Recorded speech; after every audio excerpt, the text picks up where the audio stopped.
L'invité est avec nous. Henri Muzumba, bonjour. Bonjour, Monsieur Lumbala Fabien, et merci de cette invitation de ce matin. Merci. Vous êtes le secrétaire exécutif national adjoint au FPI. Oui, ce sont les forces politiques alliées à l'UDPS, semble-t-il. Force politique et sociale alliée à l'UDPS. Évidemment, secrétaire exécutif national adjoint en charge de la lutte contre la corruption, écrivain, chercheur en fiscalité, chercheur également en géostratégie, parce qu'évidemment, on ne peut pas rester... Tout ça Ben Tout oui, ça vous seul? Mais bien sûr, vous savez, nous portons en nous la divinité, parce que nous sommes issus d'un Dieu tout-puissant, omniprésent, omnipotent, omniscient. Donc, c'est-à-dire qu'on peut avoir plusieurs potentialités, on peut avoir beaucoup de compétences en un seul homme, parce que l'esprit et l'âme sont évidemment capables d'absorber toutes les compétences que l'homme peut évidemment posséder. Mais comment expliquer qu'avec toutes ces compétences, je ne parle pas de vous personnellement, avec toutes ces compétences, toutes ces valeurs en nous, tous ces talents enfouis en nous, tout ce potentiel, on n'aide pas, on n'amène pas le pays à décoller malgré ses richesses innommables? Oui, vous savez, il y a d'abord au départ la culture politique. Il y a aussi l'éducation, il y a aussi les valeurs, comme vous venez de le dire. On peut avoir fait des grandes études, on peut avoir maîtrisé la science, mais quand... Je ne parle pas des diplômes. Oui, évidemment, je parle de manière générale. Autant de grâce, oui. Parce que vous avez fait allusion à l'éternel Dieu, autant de grâce, autant de talents, autant de savoir-faire, nous sommes incapables de faire décoller le pays. Mais ça veut dire que, quelque part, il y a un problème de patriotisme, il y a un problème d'amour pour son pays et pour son peuple. Et c'est ce que j'ai toujours dit, parce que là, vous faites allusion évidemment à ceux qui gèrent la République, donc à tous les niveaux. J'en arrive. De manière ensemblière. Nous. Oui, quand je dis nous, mais c'est l'élite. Pas seulement oui, ceux qui animent les institutions. Monsieur Lumbala, c'est l'élite qui est aux affaires politiques, c'est l'élite qui a les arcanes du pouvoir. C'est cette élite, comme Mao Tse-tung disait, l'élite sert à reprendre à la masse, donc au peuple, ce qu'elle exprime avec confusion afin de lui restituer en termes de vision claire, c'est-à-dire vision politique, vision économique, vision sociale et ainsi de suite. Donc, de manière, évidemment, vous parlez de nous tous, mais ce n'est pas tout le monde qui gère la République, ce n'est pas tout le monde qui a la mission. J'en arrive, vous avez posé une question. Je ne veux pas doiter des gens, mais je dis tout simplement, nous parlons de manière anonyme. Si aujourd'hui, on vous donne une parcelle de responsabilité, vous pensez que vous feriez mieux que ceux qui sont là? Non, je n'ai pas cette prétention de dire que je suis le meilleur. Mais si jamais j'ai une responsabilité, je ferai l'état des lieux. Je ferai évidemment ce qu'on appelle l'évaluation pour savoir qu'est-ce qui a marché, qu'est-ce qui n'a pas marché, pourquoi est-ce que ça a marché, pourquoi est-ce que ça n'a pas marché. Et je crois qu'à l'issue de ces questionnements, j'aurai les résultats de mon évaluation, de mon état des lieux. C'est ce qui me permettra, bien entendu, d'avoir mon cahier de charges, d'avoir évidemment mon plan de relance ou, si vous voulez, mon plan d'exécution pour pouvoir évidemment parvenir aux résultats attendus. Vous n'êtes pas devant un jury. Ce n'est pas un test d'embauche au sein du gouvernement ou dans les entreprises publiques qui sont pour la plupart des canards boiteux. Je me dis finalement là quel est le vrai problème? Vous dites éducation, éthique et pourtant on a tout en nous. Marzuki disait un pays à qui Dieu a tout donné, et même le reste. En termes d'hommes, nous ne sommes pas les derniers, nous ne sommes pas les moindres. De quel que homme? ce soit ici ou ailleurs, en termes de richesse, nous sommes, je dirais, la première grande, la première nation la plus riche, le pays le plus riche du monde, parce qu'on a tout. Mais évidemment, M. Lumbala, vous savez, quand vous parlez des richesses, les richesses, elles ne deviennent pas richesses palpables par elles-mêmes. C'est les hommes qui transforment cette richesse, évidemment, en ressources capables de rencontrer les différents besoins d'une société pour pouvoir la développer. Ce sont les hommes. Quand aujourd'hui on voit les États-Unis, la Chine, l'Égypte, le Maroc, l'Afrique du Sud et tant d'autres pays développés ou en voie de développement, mais ce sont les hommes. Rappelez-vous, dernièrement quand j'étais sur votre plateau, je crois il y a une année, j'avais dit la guerre de leadership qu'il y a entre la Chine et les États-Unis, par exemple, mais cette guerre de leadership est portée par qui? Par les hommes, par le capital humain. C'est le capital humain qui permet à une nation à se développer. Si vous avez un capital humain qui, au départ, est corrompu, si vous avez un capital humain qui, au départ, ne sait pas lire, évidemment, ce que j'appelle, moi, le destin d'une nation, pour pouvoir se battre de telle enseigne que le destin de cette nation puisse se matérialiser ou aller de l'avant, eh bien, vous partirez d'échec en échec. Mais j'étais en train de dire ceci, M. Lumbala, quand vous avez posé la question au début de cette émission. Je disais évidemment que c'est l'élite qui est au pouvoir, qui gère à tout le niveau. C'est cette élite-là qui permet qu'une nation puisse aller de l'avant. Mais si, par exemple, parmi l'élite, parmi ceux à qui on confie les responsabilités de l'État, si parmi elles, il y a des gens qui ont un esprit mal tourné, qui ont évidemment le désir d'enrichissement illicite, si parmi cette élite, il y a des gens qui sont corrompus, évidemment, vous n'aurez pas des bons résultats. Vous aurez des petits résultats qui seront produits, évidemment, par ceux qui ont la bonne volonté, ceux qui sont appelés, bien entendu, à faire avancer leur nation, mais le reste, ils tireront le pays vers le bas. Je ferme la parenthèse. Je vous en prie. Heureusement que vous êtes conscient de tout ça. Comment faire pour changer le cours de l'histoire? C'est ça maintenant la grande question qui nous amène à la praxis. Nous sommes à Bunagana, 80 jours. Nos frères et sœurs, nos mamans, on ne connaît pas leur sort, mais ils sont martyrisés. Ils souffrent. Les ennemis perçoivent même les impôts et taxes. Ils sont maltraités, massacrés. 80 jours, Karega est toujours ici, comme ambassadeur du pays agresseur. Une agression lâche et barbare. Oui. Le sommet de la SADC l'a bien souligné.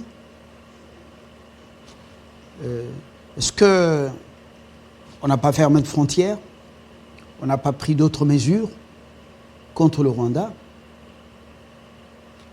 Quel est le vrai message qu'on envoie au monde? Le vrai message qu'on envoie au monde, c'est le message de la recherche de la paix, de la grandeur de la RDC à vouloir, évidemment, envoyer ce message potentiel lié, évidemment, à la recherche de la paix définitive. Vous avez parlé de Bunagana. Vous dites que le sort de nos compatriotes qui sont à Bunagana n'est pas connu. Bien entendu, le sort est connu. Le sort de notre peuple qui est à Bunagana, c'est celui, évidemment, de retrouver la paix. Et 90 jours après, comme vous venez de le dire, ça n'est pas que le gouvernement a croisé les bras. Le gouvernement travaille pour, évidemment, que cette partie de la République soit définitivement en paix. Cette partie qui est occupée par les terroristes du M23. Je vois où est-ce que vous voulez en venir par rapport à votre question. Parce qu'on a vu qu'il y a une partie de notre peuple qui a demandé que le gouvernement puisse faire la guerre au Rwanda, qui est identifié comme l'ennemi potentiel, évidemment, celui qui arme les terroristes du M23. Donc je dirais même que c'est le Rwanda lui-même, avec son armée, qui est sur le sol congolais, combattant, évidemment, contre l'armée loyaliste contre, évidemment, la paix dans la sous-région et dans notre pays. Le gouvernement ne veut pas ajouter aux victimes déjà comptabilisées d'autres victimes, parce que la guerre, on sait quand elle commence, mais on ne sait pas quand elle termine. Monsieur Lumbala, aujourd'hui, nous savons évidemment que... Là, vous parlez en tant qu'acteur politique ou parlez en tant que Mouyaya, ministre de la communication de Non, médias. je ne fais pas partie du gouvernement. Moi, je parle en tant que Congolais, parce que parfois, vous ne pouvez pas minimiser ou mépriser le travail que vous faites. Parce que par ce que vous dites, les dirigeants peuvent avoir une idée d'agir. Et même par nos analyses également, le gouvernement peut avoir une idée sur ce qu'il y a lieu de faire. Parce que nous vivons avec les Congolais, nous sommes évidemment de cœur avec nos frères qui souffrent à l'est de la République. Bien entendu, il y a lieu de dire des choses. Non, j'étais en train de dire que faire la guerre à l'heure actuelle, ça n'est pas une bonne chose. Pourquoi? Parce que nous avons connu beaucoup de pertes en vies humaines. Moi, le message que je pourrais, si on me posait la question, qu'est-ce qu'il y a lieu de faire? Moi, j'encouragerais évidemment la diplomatie. Vous avez parlé tout à l'heure de la SADC. Vous voyez, tous ces pays, des pays de communauté d'Afrique australe ont pris une position unanime pour condamner le Rwanda. Donc ça veut dire que vous avez suivi ces condamnations. Si vous l'avez suivi. Le communiqué final, bien sûr, il fait allusion quelques pays. Il souligne que quelques pays, dont la Tanzanie, vont donc saisir le secrétaire général de l'ONU. C'est une bonne chose. Le soutien qu'apporte la SADC est un soutien moral, mais ce n'est pas suffisant. Vous connaissez que ceux qui nous font la guerre n'ont pas de cœur. Et vous connaissez que Guterres n'a pas un pouvoir, un vrai pouvoir. Guterres, ceux qui décident sont ailleurs, les gros contributeurs. Alors, qu'attendre de l'action de la SADC? Oui, l'action de la SADC, vous avez dit ici que la Tanzanie s'est portée non, trois pays ont été choisis, oui, 3 ou 4, justement. Évidemment. Oui. Ils vont écrire à Guterres. Guterres est le secrétaire général des Nations Unies. Vous avez parlé de pays contributeurs. Il y a des choses qui se font sans forcément que cela puisse paraître au grand jour. Le secrétaire d'État américain était ici parce que, quand vous parlez des contributeurs, c'est les États-Unis qui appuient l'Ouganda dans le secteur militaire. Il y a la Grande-Bretagne, il y a tous ces pays-là. Okay? Donc, le gouvernement congolais est en train de parler, d'échanger avec ces puissances qui soutiennent le Rwanda pour leur expliquer. Parce qu'eux-mêmes, ils sont conscients. Il y a même, je crois, le président de la commission des affaires étrangères du Sénat américain avait parlé clairement. Mais quand vous me posez une question, je n'arrive pas au bout de mon idée, tout de suite vous en posez une autre. Mais c'est une précision détail. Mais évidemment. Donc, les républicains ne sont pas dans ce banditisme. Les républicains... Non, ça c'est vous qui le dites, banditisme. Nous, ce que nous voulons que la paix revienne, quel que soit le partenaire qui est en face avec lequel nous discutons. L'essentiel pour nous, c'est que la paix revienne. Vous avez parlé de Vincent Karega. Pourquoi est-il encore sous le sol congolais jusqu'à ce jour? Je voudrais vous dire ceci. Si vous remontez le temps, vous verrez que cette diplomatie où on interrompt les relations diplomatiques entre les États en conflit, c'était beaucoup plus appliqué lors de la lors de la guerre froide, après la Deuxième Guerre mondiale. Mais aujourd'hui, au XXIe siècle, cette politique d'interruption de relations diplomatiques n'est pas une très bonne stratégie. Pourquoi? C'est pas une bonne stratégie. C'est pas une bonne stratégie diplomatique. Au XXIe siècle. Au XXIe siècle. Moscou, dernièrement, ici, Moscou a fait quoi face à Londres? Monsieur Lumbala, j'en arrive. Tout exemple, toute comparaison n'est pas raison. J'en arrive. Aujourd'hui, si vous expulsez l'ambassadeur rwandais de la RDC, le nôtre également est rappelé. Là, c'est... mais s'il vous plaît... C'est une dame qui est chargée d'affaires. On n'a pas un ambassadeur là-bas depuis le départ de Maître Nkoulou. Bien entendu, mais il y a une représentation. C'est-à-dire que cette personne représente la RDC, elle joue un peu le rôle de l'ambassadrice de la RDC, si je peux le dire comme ça. Vous interrompez les relations diplomatiques, Karega s'en va, notre représentante revient ici également, mais vous avez bousillé le canot de communication. Qu'est-ce qui se passe en ce moment-là? On s'appuie sur la presse, sur les services de... Mais écoutez, monsieur Lumbala, vous n'êtes pas en train de prêcher. Mais je vous dis, pas vous avez posé une question, je vous réponds. Mais quand vous racontez les choses, on peut vous poser des questions. Oui, mais je vous dis comment ça se passe. Oui. OK? Quand un ambassadeur est rappelé dans son pays et celui qui était, par exemple, en RDC est expulsé, pour savoir ce qui se passe de l'autre côté, c'est l'ambassadeur de la RDC qui est en France, au Japon, n'importe où, qui dit ce qui se passe. Au moment où il n'y a plus d'ambassadeur, vous vous fiez, vous allez consulter la presse et parfois par des services de renseignement intermédiaires. Mais vous savez, la presse n'a pas la même formation qu'un diplomate et non plus les services de renseignement. Donc l'ambassadeur est très important pour pouvoir évidemment faire, comment dire, exister ce canal d'échange, de sorte que les pays, malgré le conflit, continuent à échanger pour pouvoir trouver des voies et moyens pour amener la paix. Parce que, j'arrive. Vous enseignez beaucoup.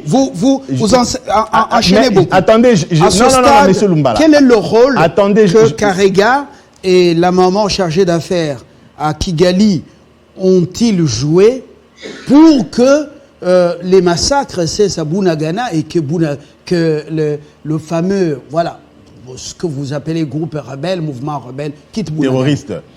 J'étais en train d'expliquer parce que quand vous expulsez, vous mettez fin aux relations diplomatiques, il vaudra bien un jour que vous puissiez réouvrir l'ambassade, vous puissiez bien entendu faire appel à la restauration des relations diplomatiques. Mais maintenant, il faut argumenter, et c'est très lourd tout cela. C'est pour cette raison, malgré les conflits, il faut garder les relations diplomatiques. Maintenant, je vous rencontre par rapport à votre question. Vous et moi, nous ne sommes pas dans le cercle de prise de décision. Nous faisons des analyses étant à l'extérieur de tout ce qui se passe entre le gouvernement congolais et le gouvernement rwandais. Monsieur Lumbala, moi je sais que c'est très difficile et je comprends bien entendu la frustration de notre peuple et parfois de ceux qui sont sur place à Bunagana et à l'est de la République, qui souffrent des affres de cette insécurité nous imposée par les ennemis de la paix, passant par le Rwanda notamment. J'ai l'intime conviction et j'ai confiance à notre gouvernement que dans quelques jours ou d'ici là, la paix va revenir, les terroristes de M23 quitteront le territoire congolais et rentreront bien entendu d'où ils sont venus. Ça c'est la foi. Ça c'est la foi. Mais mettons d'abord la foi à côté. De côté. Nous sommes dans le pragmatisme politique. Vous dites quand Karega est renvoyé d'ici, ce sera la croix sur les relations diplomatiques. Mais en pleine guerre froide, Washington, la Maison Blanche et le Kremlin n'avaient pas gardé une ligne rouge. Vous avez parlé de guerre froide. Aujourd'hui, nous ne sommes plus dans la même époque géostratégique. C'est autre chose aujourd'hui. Malgré les tensions qu'il y a parfois entre Washington et Moscou, ils n'ont jamais rompu leurs relations diplomatiques. Non, pas du tout. La guerre qui est à l'Ukraine à l'heure actuelle, le multilatéralisme existe encore. Également le bilatérisme existe encore jusque-là entre l'Ukraine et Moscou. Ils n'ont pas interrompu leurs relations diplomatiques, malgré tout le conflit. Certains diplomates ont été renvoyés de Moscou et vice-versa, comme le cas, par exemple, à Paris, si je me rappelle bien. Donc, il faut les garder pour qu'ils donnent les informations qui vont profiter à mettre fin à la guerre. Non, vous devez comprendre l'esprit de mon explication. Je ne dis pas qu'il faut les garder pour pouvoir faire quoi que ce soit, comme on le dit. Non, on n'a pas besoin, parce que rompre les relations diplomatiques, ça va juste servir, je veux dire, à ce que moi j'appelle l'événementiel.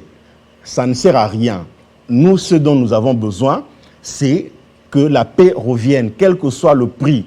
Rompre les relations diplomatiques ne servira à rien, ça ne va rien apporter. Du moment où on peut rompre les relations diplomatiques aujourd'hui et que Bunagana ou encore la guerre continue à l'est de la République, ça aurait servi à quoi? Le plus grand bénéfice ou la plus grande attente des Congolais, c'est que la paix revienne en RDC.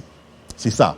Je suis bien d'accord que notre peuple est nomadisé aujourd'hui. Ils quittent d'un coin à un autre parce qu'ils sont à la recherche de la paix. Mais nous en appelons, bien entendu, à la sincérité de part et d'autre et aussi à la vigilance de notre gouvernement et à des positions fermes pour que cette invasion que nous connaissons du Rwanda sur le sol congolais prenne fin. Blinken est venu, il est reparti. Certains parlaient d'un voyage touristique. D'autres nous ont informé que c'était pour cette affaire des blocs, l'appel d'offres pour le bloc pétrolier et gazier et l'affaire Dan Gettler. Et vous avez suivi, est-ce que les lignes ont bougé à Washington depuis que Blinken est rentré ou il n'a pas encore fait la restitution de sa mission? Déjà, vous et moi, nous ne sommes pas de l'administration Biden. Oui, mais nous ne pouvons on pas, sent que rien n'a bougé. Nous ne pouvons pas dire des choses dont on n'a pas la maîtrise. Dire que Blinken est venu en tourisme, c'est très mal connaître les États-Unis d'Amérique. Eux, c'est pas des gens qui se déplacent comme ça si ce voyage-là ne met pas dans leur trolley les intérêts qu'ils poursuivent. Le secrétaire d'État américain est venu au Congo pour des intérêts américains. Quand il a échangé avec les autorités congolaises, notamment le président de la République, le ministre des Affaires étrangères et d'autres responsables gouvernementaux, et donc, évidemment, c'était pour fixer leurs intérêts. Et je crois que dans ces échanges-là, ils ont obtenu de la part du gouvernement congolais ce dont ils attendent de la RDC. Et je crois que la RDC également a obtenu des États-Unis ce dont nous attendons. Et je sais que quand on a la soif, on court après n'importe lequel liquide qui tombe. Mais on doit aussi savoir que les choses de l'État ne se font pas dans la précipitation. Puisque Blinken est rentré aux États-Unis aujourd'hui et que demain, tout de suite, on voit les résultats liés évidemment à sa tournée en Afrique et notamment en RDC. Moi, je crois que la volonté politique exprimée par le chef de l'État est celle de voir la RDC grandir davantage et celle de voir la RDC matérialiser sa vocation, celle du leader de l'Afrique. Je crois que cette volonté politique est celle, évidemment, de mettre la RDC sur le plateau de la jouissance de ses intérêts, de sorte que ces partenariats, ce partenariat entre les États-Unis et n'importe lequel pays du monde, que ce soit des partenariats gagnant-gagnant, parce que la RDC a besoin, bien entendu, d'affirmer sa force et sa puissance, de sorte que la prospérité qui doit découler de ces richesses puisse profiter à son peuple. Alors, M. Mutombo, vous croyez que l'issue de cette invasion, de cette prédation, pillage, massacre par les Ougandais et les Rwandais, quels que soient les noms ou l'étiquette sur les groupes soi-disant armés, la solution, elle est diplomatique? La solution peut être diplomatique et aussi on peut guerroyer. Je ne dis pas qu'il faut qu'on reste seulement sur le plan diplomatique. Si sur le plan diplomatique, ça ne marche pas, il faut évidemment passer au plan B. Parce que dans une stratégie, il n'y a pas que le plan A, le plan B, il y a le plan C, et ainsi de suite. Donc aujourd'hui, nous sommes encore à l'étape où le président privilégie l'échange, puisqu'il est dans son registre de vouloir créer le pont entre les États amis et non construire des murs. Il est dans cet état d'esprit. Mais jusqu'à la preuve du contraire, Si cette diplomatie ne donne pas les fruits escomptés, ben on sera bien entendu obligé de faire la guerre. Je crois bien que cette option n'est pas écartée, elle n'est pas soustraite non plus. Lorsque Blinken rentre, si parlementaires américains le remplacent à Kigali, c'est pas en visite, semble-t-il, ils sont en congé, c'est pas ce qu'ils sont allés visiter à Kigali. Alors, mais Kigali affiche, la photo est dit, c'est pour renforcer les relations. Quelle est votre compréhension personnelle? Mais voilà, maintenant que vous me rejoignez, quand je dis... Non, je ne vous rejoins pas, je pose la question. Vous posez la question, maintenant je vous réponds.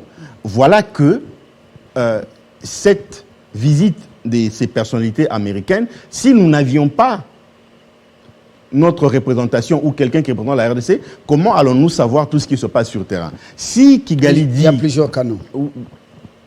Messieurs, le premier canal, qui donne les informations sur ce qui se passe dans un État, c'est le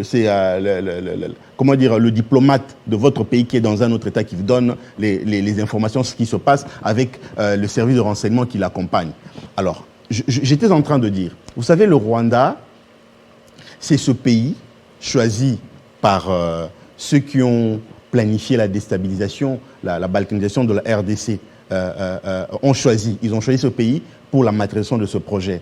Et ça n'est pas facile pour eux d'être tout le temps butés par notre sentiment de vivre ensemble, par cet échec qui leur arrive depuis bientôt un siècle. Parce que même au lendemain de notre accession à l'indépendance, à la souveraineté nationale et internationale, ce plan de balkanisation a failli, bien entendu, se concrétiser. Rappelez-vous de toutes les guerres de sécession qui a eu lieu à cette époque-là. Donc, ils n'ont pas baissé les bras. Ils continuent à écrire des stratégies, à faire des planifications pour pouvoir, bien entendu, matérialiser leurs projets. Mais heureusement que la RDC a développé cette cohésion nationale, ces sentiments nationalistes de pouvoir vivre ensemble. C'est ça qui les empêche, bien entendu, de vivre la matérialisation de leurs projets. Regardez, monsieur Lumbala, quand AFDL, parce que tout à l'heure, je voyais, vous aviez projeté un documentaire sur l'histoire de la RDC, un très beau documentaire, je vous en félicite. AFDL est venu jusqu'à Kinshasa en promenade. Pourquoi? Nous le savons tous. Parce que, au départ, UDPS, avec le feu Étienne Tshisekedi de heureuse mémoire, avait réussi à fragiliser Mobutu, à le faire rejeter, ok, à le faire, rompre. Donc, il y avait la rupture de confiance entre le président Mobutu et son peuple. Et donc, quiconque venait avec un mouvement de changement ne pouvait qu'être supporté par le peuple. Et c'est comme ça que partout où l'AFDL venait, il n'avait pas rencontré une résistance parce que le peuple avait besoin du changement, de faire partie Mobutu. Mais aujourd'hui, avec les M23 ou n'importe laquelle rébellion, pourquoi est-ce que ça ne marchera pas? Parce que les Congolais n'ont pas besoin d'une telle rébellion pour pouvoir déstabiliser davantage la RDC. Donc, ils ne réussiront pas. Pourquoi? Parce que les Congolais tiennent à leur unité nationale. Aujourd'hui, moi, je crois que nous devons être fiers de notre peuple. Vous regarderez, à l'époque, vers les années 60, 70, 80, 90, ainsi de suite, les chefs d'État africains faisaient face à l'Occident seul. Mais aujourd'hui, l'Occident fait face aux peuples qui veulent leur liberté, qui veulent évidemment regarder ce que le Mali a fait. Regardez un peu partout en Afrique ce qui se passe. Donc, est-ce qu'on peut avoir le courage, si nous, d'agir comme la décision prise au Mali, changer de partenaire stratégique, et puis voilà. Est-ce qu'on peut prendre une décision historique sans avoir les grands du monde avec des représailles, des rébellions, des coups d'État, ainsi de suite. Chaque peuple, chaque nation a son histoire et sa particularité. Le Mali a agi de cette façon, bien entendu, par rapport à leur réalité. Nous avons notre réalité. Nous n'avons peut-être pas besoin de cette brutalité. Nous n'avons peut-être pas besoin de s'emmurer derrière le comportement du président malien, Assimi Goïta, que je salue. Mais nous avons, au regard de nos réalités, aussi des stratégies à mettre en place. On n'a pas besoin d'exclure un partenaire ou un autre. Mais en tant que pays souverain, nous avons la mission, nous avons les prérogatives, selon notre constitution, de nous choisir les partenaires avec lesquels nous voulons travailler selon nos besoins et aussi selon l'entente à mettre en place, de sorte que par ces relations de coopération, par ces relations de coopération bien entendu, que le Congo puisse avoir ce dont il a besoin et que l'autre pays partenaire ait également ce qu'il veut avoir au Congo. Monsieur Mutombo, à ce stade, quel partenaire choisir?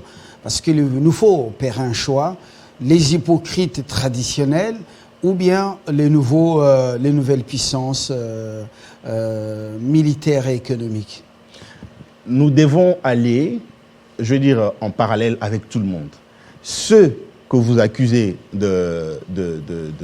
d'hypocrites, nous savons tous qu'ils ont beaucoup de duplicité. Nous devons aller avec tout le monde sans occulter, bien entendu, les besoins de la RDC, le besoin en armement, de besoins sécuritaires, voilà, économiques et social. Monsieur Lumbala, parlant un peu de cette coopération que nous sommes en train de dire. Moi, j'ai écrit au mois de juin 2020 au patriarche Kitengeyezu, paix à son âme. Je lui avais écrit, j'étais avec lui dans son bureau, il m'avait reçu, il me recevait beaucoup. Je lui avais proposé quelque chose et je lui avais envoyé un mail. Dans mon courrier, je lui demandais, comme il était haut représentant du chef de l'État, je lui avais demandé de parler avec le chef de l'État sur la délocalisation industrielle ici chez nous en RDC. Pourquoi? Parce que si vous regardez en Chine et un peu partout, la population est en train de vieillir. Et la RDC offre des grandes opportunités par rapport à son territoire. Donc, je proposais que la task force économique de la présidence puisse réfléchir sur comment entrer en contact avec toutes les grandes industries occidentales pour qu'elles viennent s'installer,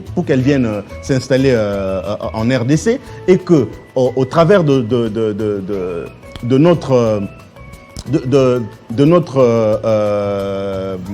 société ANAPI, qu'on voie comment est-ce qu'on peut proposer une fiscalité structurante, comment est-ce qu'on peut, dans ce qu'on appelle le climat des affaires, donc améliorer ce climat des affaires pour pouvoir proposer, bien entendu, des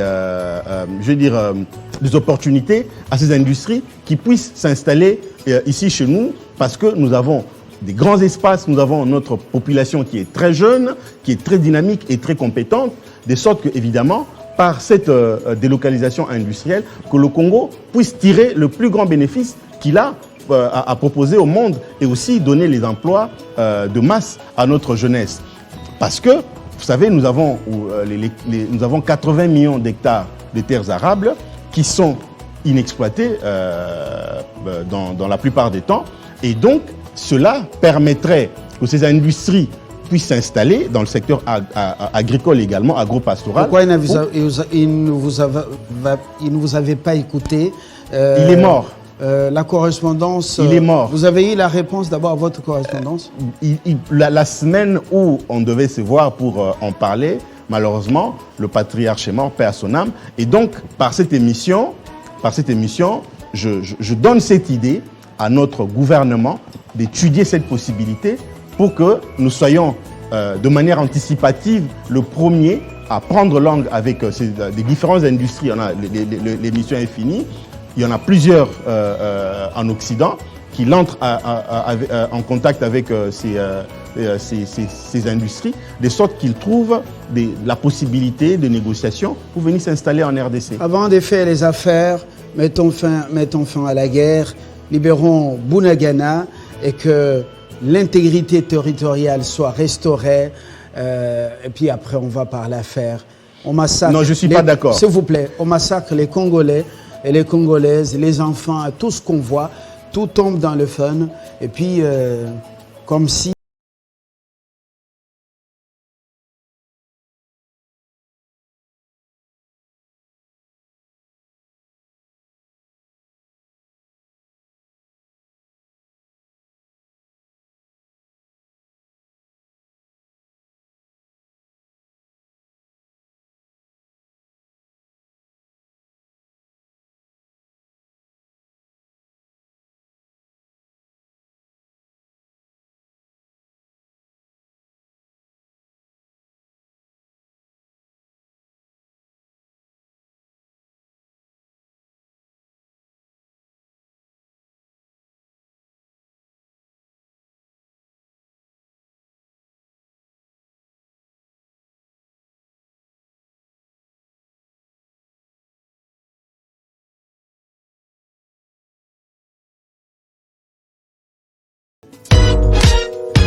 À Irumu, dans la province de l'Ituri, 17 personnes, dont 3 enfants et 5 femmes, ont été libérées par les FARDC des mains des rebelles ADF ce week-end.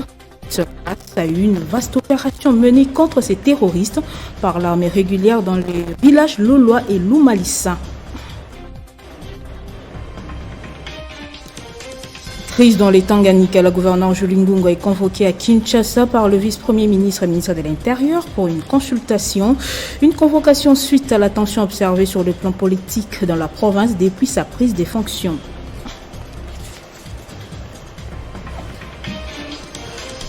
Au Mali, Abdoulaye Maïga est désormais le Premier ministre par intérim. Il a été désigné ce dimanche soir par le chef de la junte pour remplacer Shogel Kokala, hospitalisé depuis plus d'une semaine. Et au Kenya, arrivé second à la présidentielle la semaine dernière, Raila Odinga saisit la justice. Il dépose sa plainte ce lundi à la Cour suprême. L'opposant historique a qualifié les résultats du scrutin des blagues après la victoire de William Ruto avec 50,49% des voix. Merci de nous avoir suivis partout. L'information reste en continu à temps réel sur votre télévision.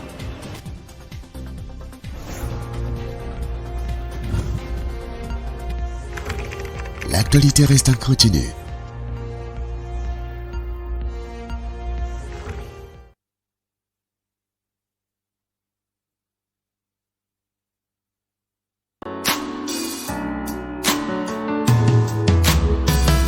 Aujourd'hui c'est ton jour, happy birthday. Tout le monde à la maison, happy birthday. Avec moi nous fêtons, happy birthday. C'est maintenant ton moment, happy birthday. Aujourd'hui c'est ton jour, happy birthday. Tout le monde à la maison, happy birthday. Woo woo woo woo, happy birthday. Woo woo woo woo, happy birthday. Personne ne peut oublier, c'est pas juste pour les billets. Aujourd'hui c'est ton jour, c'est ton meilleur jour pour briller. Il faut chanter, faut crier, il faut danser, faut prier. Aujourd'hui c'est ton jour, des messages d'amour par milliers. Et t'auras toute la nuit, et plus rien ne compte. T'auras encore toute la nuit pour refaire